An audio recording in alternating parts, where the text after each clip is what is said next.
Just like the chicken and the egg, what comes first? Do you need to be resilient to overcome challenges, or do challenges make you more resilient?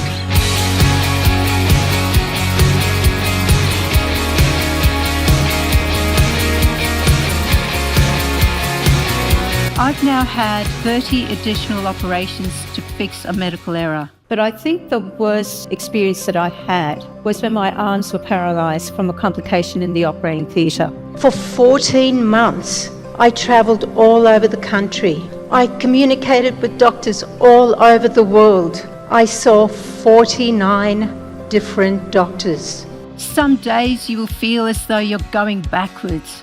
That's when you need to remember that arrows can only go forward when they first are pulled back. Being resilient is not about looking at the world through rose-coloured glasses. It's about getting up after every setback.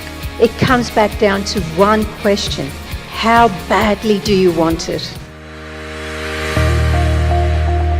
You should have seen the look on his face. He pulls off his glasses with one hand, he pulls off his cap with the other, and he goes, "Dinaaz, it's me, it's Dr. Isaacs." And I'm going, I think I'm in trouble. I have studied hundreds of successful businesses and people from all over the world.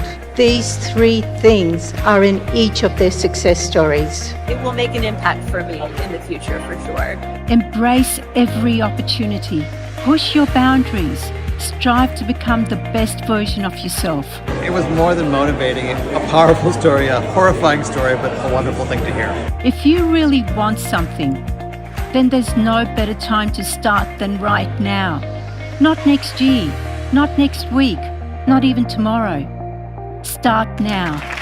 Up! Stand up and do it.